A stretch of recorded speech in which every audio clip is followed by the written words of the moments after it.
Welcome in फार्मापीडिया classes. हम अपने pharmacology का लेक्चर नंबर 16 पढ़ रहे थे।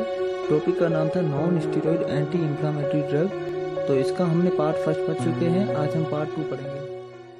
पार्ट फर्स्ट के अंदर हमने इंट्रोडक्शन देखा था, फिर हमने देखा था कि इन्फ्लामेशन क्या होता है और इन्फ्लामेशन के क्या साइन होते हैं। फिर हमने देखा था कि इन्फ्लामेशन होता कैसा है, कौन सा पाथवे होता है जिसकी वजह से प्रोस्टाग्लैंडिन रिलीज होते हैं और थ्रोम्बोक्सिन रिलीज होते हैं, और ये प्रोस्टाग्लैंडिन इन्फ्लामेशन कैसे कोज करते हैं। और इन्फ्लामेशन के साइन के अंदर भी आपको पता है पेन होता है, बॉडी का टेम्परेचर इंक्रीज हो जाता है जिसको फीवर बोलते हैं।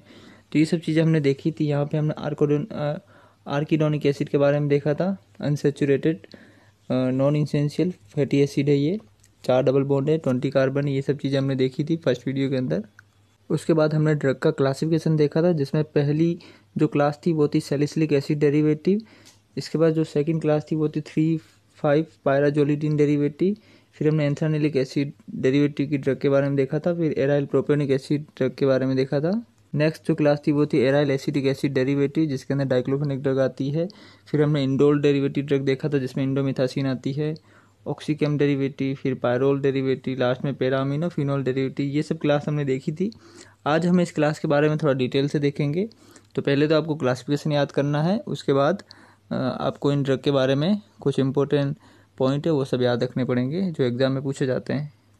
आज हम एक और क्लासिफिकेशन देखेंगे। सबसे पहले वो क्लासिफिकेशन मैकेनिज्म एक्शन के बेसिस पे होगा। तो आपको पता है non steroid anti inflammatory drug cox enzyme को इनहिबिट करती है, जिसको साइक्लोऑक्सीजनेज एंजाइम बोलते हैं। अभी कॉक्स के बहुत सारे टाइप होते हैं, कॉक्स 1, कॉक्स 2, कॉक्स 3। तो यहाँ पे 3 लिखना था।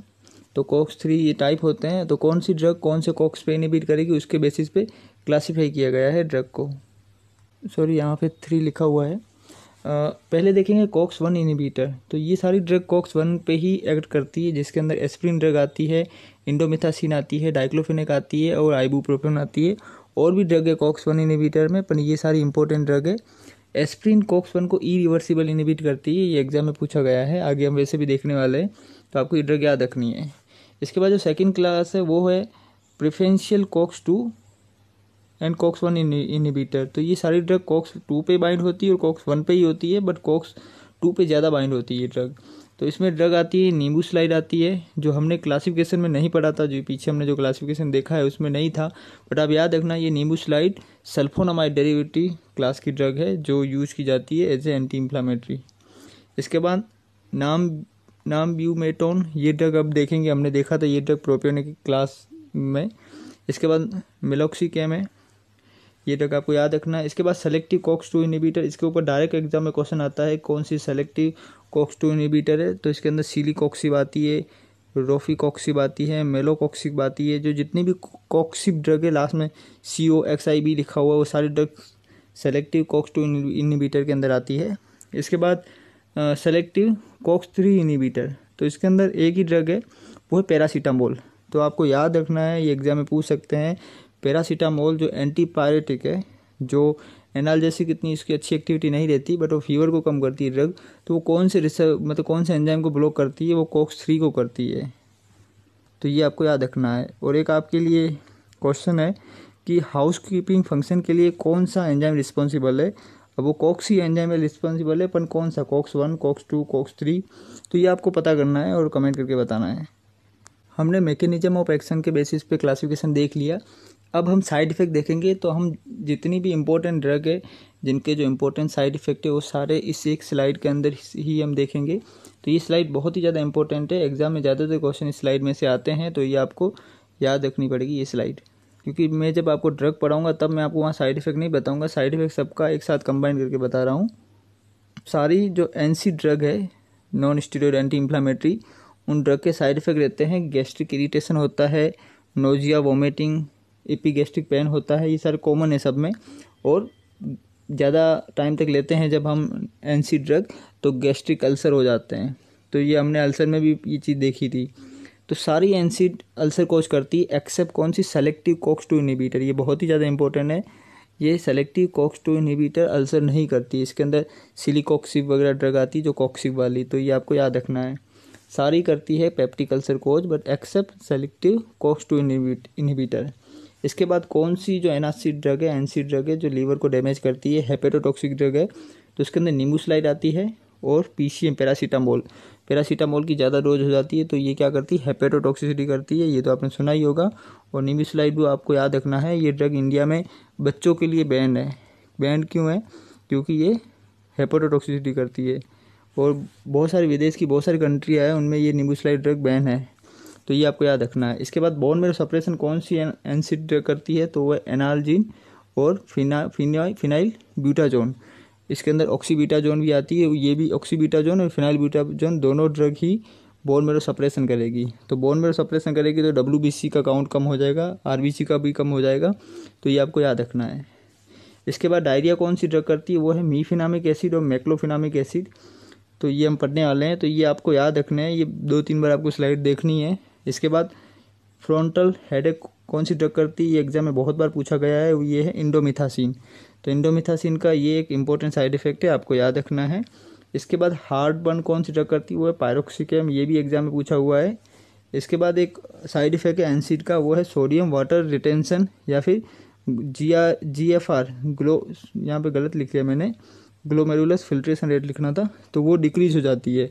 तो मतलब यूरिन का जो फ्लो है वो रुक जाएगा, मतलब इंसान को यूरिन नहीं आएगा जब लंबे टाइम तक हम ये ड्रग लेंगे एनसिड। और सोडियम वाटर का रिटेंशन होगा तो क्या हो जाएगा, एडेमा हो जाएगा, तो इसका साइड इफेक्ट एडेमा भी रहता है, ये आपको याद रखना है। जो भी एनसिड लंबे टाइम तक जो लोग लेते हैं तो उनके पैरों में सूजन रहती है, इसका रीज़न ये है।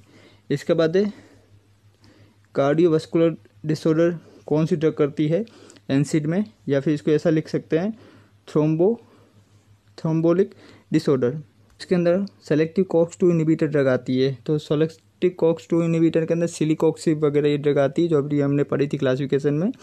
तो देखो याद रखना, COX-2 इनहिबिटर अल्सर तो नहीं करती, बट क्या करती है, कार्डियोवास्कुलर डिसऑर्डर करती है। तो जिन लोगों में हार्ट की प्रॉब्लम है उन लोगों को हम ये ड्रग नहीं देते हैं, तो ये आपको अच्छे से याद रखनी पड़ेगी।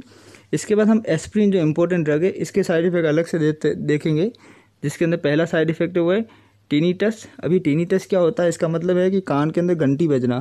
तो अगर आपने वांटेड मूवी देखी है तो वांटेड मूवी में लास्ट सीन है, गनी भाई को सलमान खान थप्पड़ मारता है तो कान में जो घंटी बजती है ना 2 मिनट के लिए, तो उसी को टिनिटस बोलते हैं।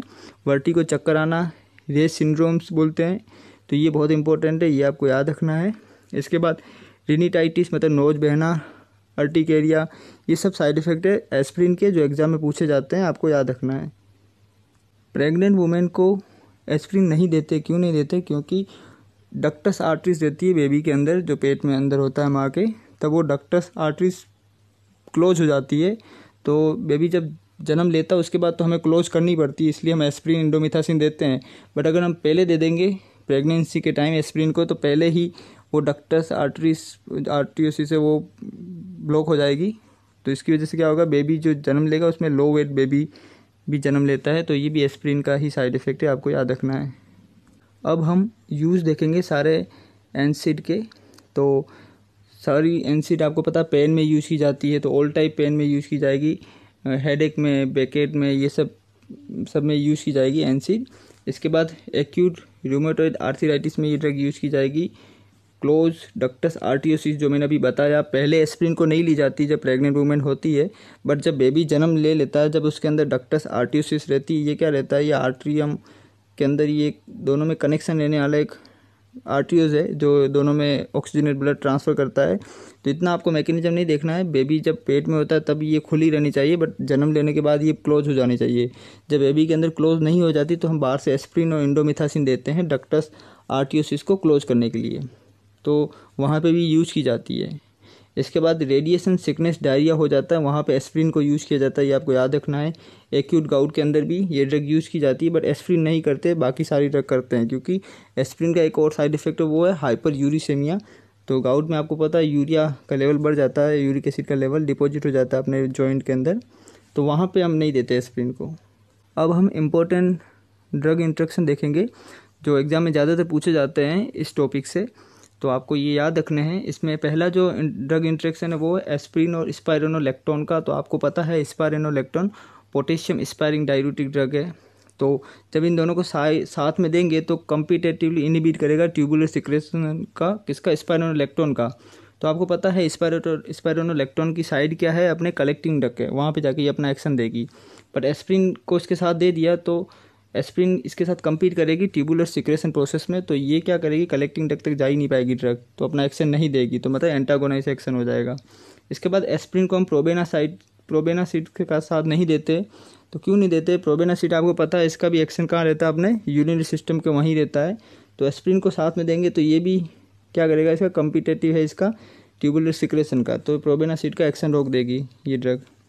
इसके बाद जितनी भी एनसिड ड्रग है, non steroid anti inflammatory drug, इसको डायूरेटिक के साथ नहीं देते, क्योंकि ये डायूरेटिक का एक्शन क्या करेगी, एंटागोनाइज कर लेगी। जस्ट हमने पीछे ये भी जस्ट पढ़ा है कि एनसिड जब लंबे टाइम तक लेते हैं तो ये क्या करेगी, जो अपने डायूरेटिक वाला जो एक्शन है जिसमें ग्लोमेरुलेशन फिल्ट्रेशन रेट, उसको ये एनसिड ड्रग कम कर लेगी। और आपको पता है डायूरेटिक बढ़ाती है यूरिनेशन को, ये यूरिनेशन को कम करेगी, तो फाइनली एक्शन क्या आएगा, एक्शन एंटागोनाइज आ जाएगा, मतलब डायूरेटिक का एक्शन ही नहीं आएगा। तो एक बार 2017 या 2018 में ये क्वेश्चन पूछा था, तो इनका एंटागोनिस्ट एक्शन रहता है, रीनल फ्लो में कुछ चेंज कर लेती है ड्रग एनासिड्स, तो ये बहुत इंपॉर्टेंट था, ये मैंने क्वेश्चन किया था सही। इसके बाद है non steroid anti inflammatory drug warfarin के साथ नहीं देते, क्यों, क्योंकि ये दोनों ड्रग एक ही प्लाज्मा प्रोटीन पे बाइंड होती है, तो जब हम वार्फरिन के साथ इसको देंगे एनसिड को, तो एनसिड क्या करेगी, वार्फरिन को रिप्लेस कर लेगी प्लाज्मा प्रोटीन बाइंडिंग साइट से। तो आपको पता है 99% वार्फरिन बाइंड होती है प्लाज्मा प्रोटीन पे और 1% ही अपना एक्शन देती है। तो सपोज करो अगर 1% भी रिप्लेस हो गई तो यहाँ 2% आ जाएगी ब्लड के अंदर, 2% आई मतलब पहले की अमाउंट से डबल होगी, 50% एक्शन बढ़ जाएगा। तो आपको पता है ये वार्फरिन क्या करती है, ये हीमोरेज कर लेगी, मतलब ब्लीडिंग हो जाएगी इंटरनल ऑर्गन में, तो इसलिए वार्फरिन के साथ एनसिड को नहीं देते हैं। इसके बाद एनसिड को मीथोट्रेक्सेट के साथ भी नहीं देते, क्योंकि इन दोनों की plasma protein binding site same ही है। तो याद रखना कोई भी अगर एसिडिक ड्रग है उनके साथ हम एनसिड को नहीं देंगे, क्यों, क्योंकि प्लाज्मा प्रोटीन बाइंडिंग साइट से उस ड्रग को रिप्लेस कर लेगी और टॉक्सिसिटी हो जाएगी। तो ये हमने एंटी कैंसर में भी ये ड्रग इंटरेक्शन देखा था एस्प्रिन के केस में। ये इंपॉर्टेंट ड्रग इंटरेक्शन है जो आपको याद रखना है। अब हम एक एक करके सारी क्लास के बारे में देखेंगे, सभी ड्रग के बारे में देखेंगे। तो सबसे पहले हम सैलिसिलिक एसिड डेरिवेटिव क्लास के बारे में देखेंगे। तो इसके अंदर ड्रग आती है एस्प्रिन, सैलिसिलेट और पिनोरोलाइट। तो ये जो एस्प्रिन ड्रग है इसका डिजोल्यूशन बहुत ही कम रहता है, पुअर डिजोल्यूशन रहता है। तो इसका डिजोल्यूशन इंक्रीज करने के लिए हम क्या करते हैं, इसका माइक्रोनाइजेशन करते हैं इसके पार्टिकल का। तो पहले एस्प्रिन के पार्टिकल बड़े होते हैं और इसका डिजोल्यूशन कम है, अगर हमने इसका माइक्रोनाइजेशन किया तो छोटे छोटे पार्टिकल बना दिए एस्प्रिन के, जिससे क्या होगा, सरफेस एरिया बढ़ जाएगा और एस्प्रिन का डिजोल्यूशन इंक्रीज हो जाएगा। इसके बाद ये जो एस्प्रिन ड्रग है इसको खाना खाने के बाद देते हैं, पोस्ट सिपोस देते हैं, या फिर इसको एंटासिड के साथ देंगे।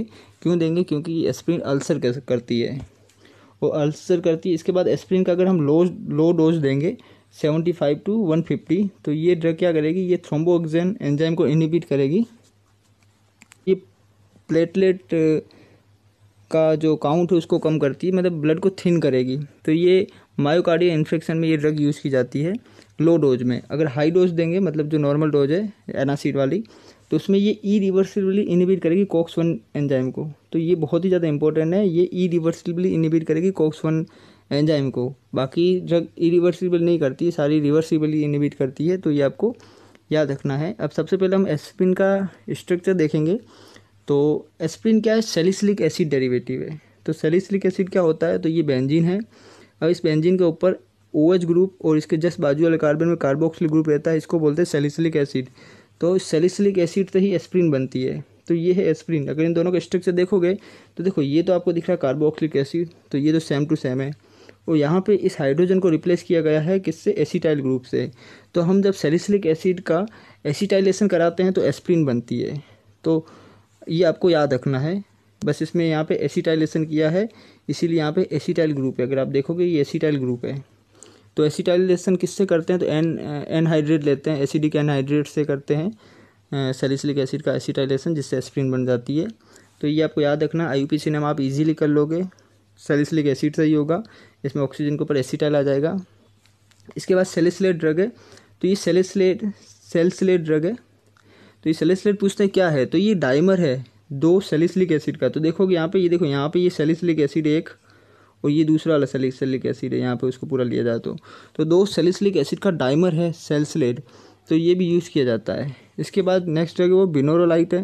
तो बिनोरोलाइट भी किसी ड्रग का डाइमर है, किसका है वो आपको जानना है। तो अगर आप इसका स्ट्रक्चर देखोगे यहाँ पे ये जो स्ट्रक्चर देख रहे हो ये तो दिख रहा है आपको एस्प्रिन का, क्योंकि ये एसिटाइल ग्रुप है ये वाला, और ये कार्बोक्सिलिक वाला जो ग्रुप है उसमें इस हाइड्रोजन की जगह ये दूसरा कोई इतनी मोइटी लगी हुई है। तो ये मोइटी किसकी, पैरासीटामोल की, जो अब हम आगे पढ़ेंगे। तो पैरासीटामोल और एस्प्रिन को दोनों को जोड़ा जाएगा, इनका डाइमर बनाया जाएगा, तो उसी को क्या बोलते हैं, बिनोरोलाइट बोलते हैं। एग्जाम में आपको कन्फ्यूजन हो जाएगा, सैलिसिलिक एसिड ऑप्शन में दिया रहेगा, benorilate is a dimer of salicylic acid and paracetamol, तो कन्फ्यूजन हो जाएगा। तो आप याद रखना एस्प्रिन और पैरासीटामोल का डाइमर है बिनोरोलाइट, बिनोरोलाइट भी बोलते हैं, तो ये आप नाम याद रख लेना। इसके बाद जो नेक्स्ट क्लास है वो है 3,5 पायराजोलिडीन डेरिवेटिव। तो देखो ये 2 नाइट्रोजन जुड़े हुए 5 मेंबर रिंग के ऊपर, इसको बोलते हैं पायराजोलिडीन, क्योंकि इसके अंदर कोई डबल बॉन्ड है नहीं, तो ये जोलिडीन हो गया। और यहाँ पे अगर आप नंबरिंग करोगे 1 2 3 3 4 5, तो 3 पे और 5 पे 2 ये ऑक्सीजन वाले ग्रुप जुड़े हुए हैं, इसीलिए इसको बोलते हैं 3,5 पायराजोलिडीन डायोन। तो मैंने यहाँ डायोन लिखना मैं भूल गया हूँ, डायोन बोलते हैं। 3,5 पायराजोलिडीन डायोन डेरिवेटिव ड्रग कौन सी है, तो वहाँ हमने क्लासिफिकेशन में देखी थी ड्रग का नाम फिनाइल ब्यूटाजोन और ऑक्सीफिनाइल ब्यूटाजोन। तो फिनाइल ब्यूटाजोन और ऑक्सीफिनाइल ब्यूटाजोन का दोनों का स्ट्रक्चर सेम ही है, बट या फिनाइल ब्यूटाजोन के इस पोजीशन पर अगर मैं OH लगा लूँगा तो ऑक्सीफिनाइल ब्यूटाजोन हो जाएगा, जो यहाँ पे OH लगा हुआ है। तो इतना ही दोनों के स्ट्रक्चर में डिफरेंस है। और अगर आप यहाँ पे देखोगे तो ये आपको एक चेन दिख रही है ब्यूटेन, तो ब्यूटेन है, इसीलिए इसको ये ब्यूटा वर्ड आ रहा है, इसी से आ रहा है ब्यूटा। ये ऑन आ रहा है इस 2 ऑक्सीजन की वजह से ऑन आ रहा है, फिनाइल आ रहा है इन बाईफिनाइल से। तो इसका नोमेनकल्चर भी आप इजीली कर सकते हो। नोमेनकल्चर में सबसे लास्ट में रहेगा 3,5 पैराजोलिडीन 3,5 डायोन, और N डैश के ऊपर रहेगा फिनाइल और N डबल डैश के ऊपर फिनाइल रहेगा, या फिर आप डाईफिनाइल NN डाईफिनाइल भी कर सकते हो नोमेनकल्चर में। और 1 2 3 4 पोजीशन में ब्यूटेन रहेगा। अगर आप इसका स्ट्रक्चर ढंग से देखोगे तो यहाँ पे ये वाला जो कार्बन दिख रहा है, इसमें एक तो ये ब्यूटेन ग्रुप जुड़ा हुआ है, दूसरे पे ये कार्बन जुड़ा हुआ है, इस पे ये कार्बन है, यहाँ पे एक और हाइड्रोजन भी रहता है जिसको हम बोलते हैं एसिडिक प्रोटॉन।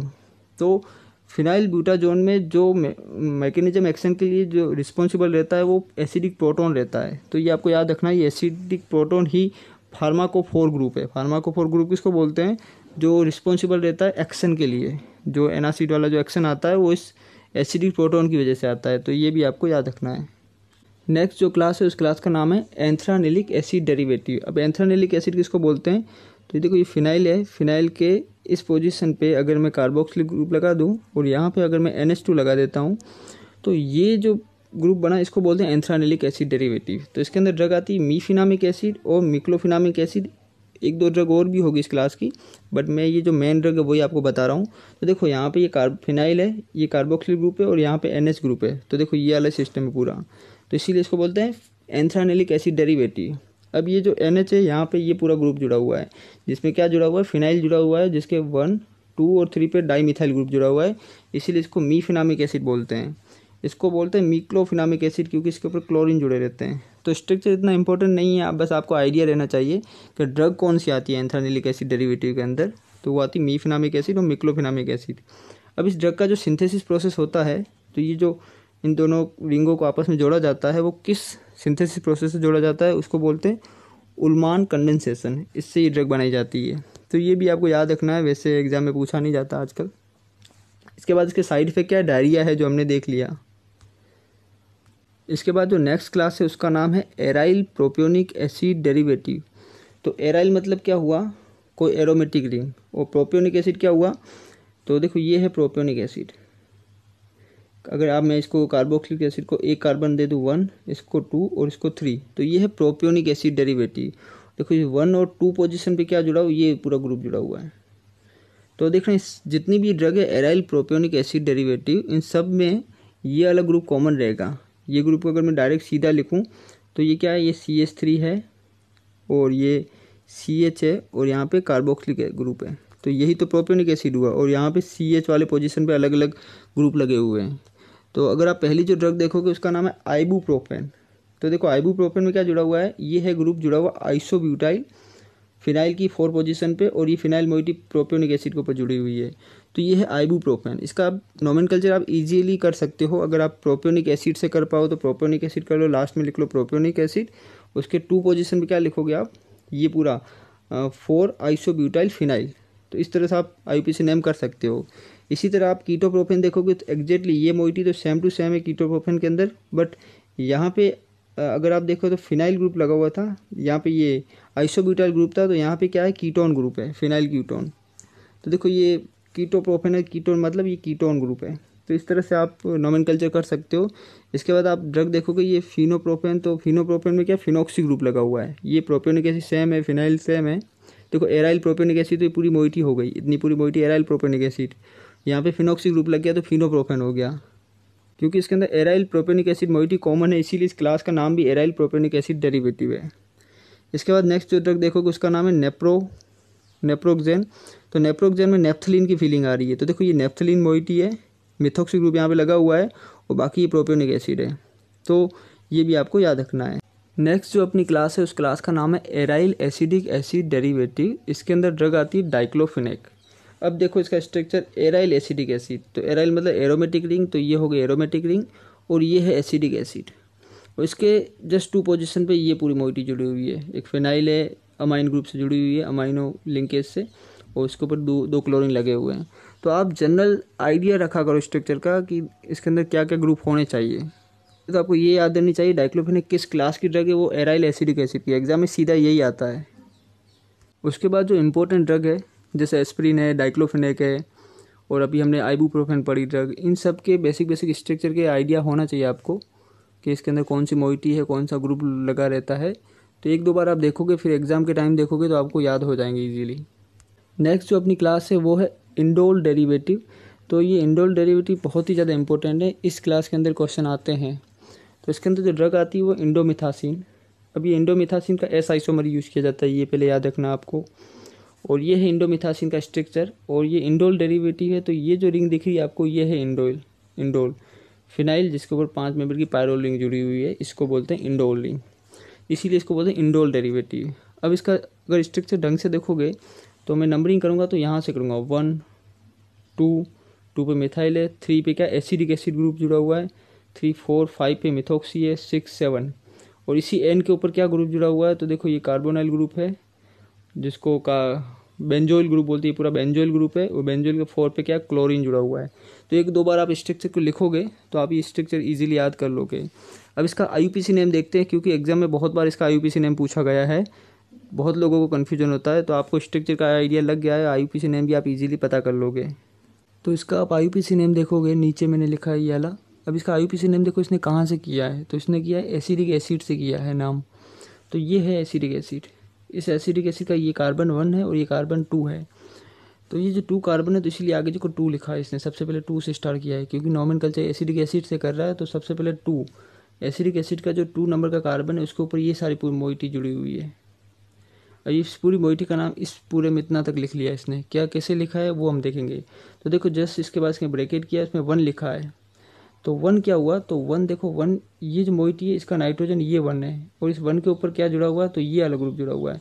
इसके ऊपर क्या जुड़ा हुआ है, देखो 4 क्लोरोबेंजोइल। तो देखो ये 4 क्लोरोबेंजोइल जुड़ा हुआ है 1 पोजीशन पे, ठीक है। इसके बाद बोल रहा है 5 पे क्या मिथॉक्सी है, तो ये 5 पे मिथॉक्सी है, और 2 पे क्या मिथाइल है, ये 2 पे मिथाइल है। अगर इसका स्ट्रक्चर देखोगे ढंग से तो देखो ये क्या बोल रहा है कि 5 पे मिथॉक्सी है, ठीक है, 2 पे क्या है मिथाइल है, और 1 पोजीशन पे क्या है, ये है 4 क्लोरोबेंजोइल। इसके बाद ये बोल रहा है लास्ट में क्या है इंडोल, ये पूरी रिंग क्या है इंडोल है। और इंडोल किस एसिडिक एसिड पे, इंडोल का कौन सा पोर्शन जुड़ा हुआ है, तो थर्ड वाला कार्बन 1 2 थर्ड वाला जुड़ा हुआ, इसीलिए 3I लिखा हुआ है। तो इस तरह से इसका नोमेनक्लेचर होता है, तो आपको ऐसे याद रखना है। इसके बाद ये सेकंड जो ड्रग है जिसका नाम है सुलिनडेक ड्रग दिख रही है आपको ये वाली। तो इस ड्रग के अंदर देखोगे तो यहाँ पे इंडोल रिंग नहीं दिख रही है। हमने भले इसको इंडोल के अंदर डाला है, बट ये इंडोल डेरिवेटिव नहीं है, इसको बोलते हैं इंडेन बोलते हैं। ये जो रिंग दिख रही है आपको ये इंडेन है, ये आपको याद रखनी है। स्ट्रक्चर आपको याद रहे तो ना रहे कोई इंपॉर्टेंट नहीं है, पर आपको ये याद रखना है ये प्रो ड्रग है। और ये जो सल्फोक्सी वाला जो ग्रुप इसके ऊपर जुड़ा हुआ है ये भी आपको थोड़ा आइडिया रहना चाहिए। इतना नहीं पूछते जितना ये इंडोमिथासिन के बारे में पूछा जाता है। इंडोमिथासिन का जो मैंने साइड इफेक्ट बताया था आपको, फ्रंटल हेडेक है जो सबसे आगे हमने देखा था। और जो ये इंडोमिथासिन ड्रग का जो सिंथेसिस होता है उसके लिए स्टार्टिंग मटेरियल क्या लेते हैं, वो लेते हैं एनिसिडिन लेते हैं। तो एनिसिडिन का स्ट्रक्चर आप गूगल पे सर्च करके ज़रूर देखना, बहुत ही ईजी स्ट्रक्चर है। तो एनिसिडिन लिया जाता है, ये एग्जाम में पूछा गया है स्टार्टिंग में। नेक्स्ट जो अपनी क्लास है उस क्लास का नाम है पैरा अमीनो फिनोल डेरिवेटिव। तो पैरा अमीनो फिनोल डेरिवेटिव के अंदर बहुत ही इंपॉर्टेंट ड्रग आती है, वो है पैरासीटामोल। तो पैरासीटामोल का जो स्ट्रक्चर आप देखोगे तो ये पूरा जो मोइटी आपको दिख रही है फिनोल, वो फिनोल पे अमीनो ग्रुप लगा हुआ है पैरा पोजीशन पे। ये देखो, ये ऑर्थो हो गया, ये मेटा हो गया, ये पैरा हो गया। तो पैरा पे क्या है, अमीनो ग्रुप लगा हुआ है, इसीलिए इसको क्या बोलते हैं, पैरा अमीनो फिनोल डेरिवेटिव। अब अगर आप इसका नोमेनक्लेचर देखोगे तो देखो, ये जो ग्रुप पूरा दिख रहा है आपको, इसको एसिटामाइड बोलते हैं। तो इसका नोमेनक्लेचर देखो एसिटामाइड से किया हुआ है। और एसिटामाइड के एन पोजीशन पे क्या जुड़ा हुआ है, तो एन पोजीशन पे फिनाइल जुड़ा हुआ है, और ये फिनाइल के 4 पोजीशन पे क्या है, हाइड्रोक्सी ग्रुप जुड़ा हुआ है। इसीलिए देखो यहाँ लिखा हुआ है N4 हाइड्रोक्सी फिनाइल एसिटामाइड। ये पैरासीटामोल का नाम है, जो कई बार एग्जाम में सिंपल पूछा जाता है। N4 hydroxy phenyl acetamide drug use as a antipyretic. वो आपको पता है पैरासीटामोल COX-3 को इनहिबिट करती है सेलेक्टिवली, तो ये भी आपको याद रखना है। इसके बाद पैरासीटामोल की जब टॉक्सिसिटी हो जाती है तब जो टॉक्सिक मेटाबोलाइट बनता है उस मेटाबोलाइट का नाम पूछा जाता है। तो ये टॉक्सिक मेटाबोलाइट बनता है, तो इसका स्ट्रक्चर आपको याद रखना पड़ेगा। और इसका जो नाम है वो क्या है, एन एसिटाइल बेंजोक्विनोन इमीन। तो ये देखो इमीन ग्रुप है, तो बेंजोक्विनोन इमीन है एन एसिटाइल, इस एन के ऊपर एसिटाइल ग्रुप जुड़ा हुआ है, एन एसिटाइल बेंजोक्विनोन इमीन। ये क्या रहता है, ये बहुत ही ज़्यादा हेपेटोटॉक्सिक मेटाबोलाइट है। ये क्या करेगा, हेपेटिक जो सेल है लीवर की, उसके ऊपर जाके कोवेलेंट बॉन्ड बनाएगा और हेपेटिक सेल को क्या कर लेगा, डिस्ट्रॉय कर लेगा। इसी वजह से ये पैरासीटामोल क्या है, हेपेटोटॉक्सिक ड्रग है। जो हमने आगे पढ़ी थी, नींबू सलाइड और पैरासीटामोल दोनों क्या है, हेपेटोटॉक्सिक ड्रग है। जब पैरासीटामोल की टॉक्सिसिटी हो जाती है तो हम जो एंटीडोट देते हैं उस एंटीडोट का नाम बहुत इंपॉर्टेंट है, जो एग्जाम में बहुत बार पूछा गया है। तो वो है एन एसिटाइल सिस्टीन। तो जितनी भी ड्रग है जिनकी टॉक्सिसिटी हो जाती है उनके लिए जो एंटीडोट देते हैं वो सब हम लास्ट में पढ़ेंगे, एक साथ कंबाइन करके पढ़ेंगे जब अपने फार्माकोलॉजी कंप्लीट होने आएगा तब। तो अभी आप इसका नाम याद रखो, एन एसिटाइल सिस्टीन। अब पूछा जाए कि फिजियोलॉजिकल एंटीडोट कौन सा है, तो वो है ग्लूटाथायोन। तो ये ग्लूटाथायोन का ये एंटीऑक्सीडेंट है। ये क्या है, ये ऑक्सीडेंट है, यही लीवर सेल को डिस्ट्रॉय करता है। तो इसको जब एंटीऑक्सीडेंट मिल जाएगा ग्लूटाथायोन अपनी बॉडी में इनफ अमाउंट में, तो हमें पैरासीटामोल की टॉक्सिसिटी नहीं होगी। पर जब कुछ लोगों में इसकी कमी रहेगी ग्लूटाथायोन की, तो ये बढ़ जाएगा इसका अमाउंट और ये लीवर टॉक्सिसिटी करेगा। तो ये ग्लूटाथायोन का है, फिजियोलॉजिकल एंटीडोट है पैरासीटामोल का। तो ये भी आपको याद रखना है। तो आज हम इतना ही पढ़ेंगे। एनसीट अपना पूरा कंप्लीट हो चुका है और नेक्स्ट जो अपना वीडियो आएगा वो अपोइड्स के ऊपर आएगा, जिसमें हम मॉर्फिन के जो डेरिवेटिव से सारे पढ़ेंगे, सिंथेटिक जो है अपोइड्स वो भी पढ़ेंगे। तो आप मेरे वीडियो को लाइक करो, शेयर करो, सब्सक्राइब करो। Thank you.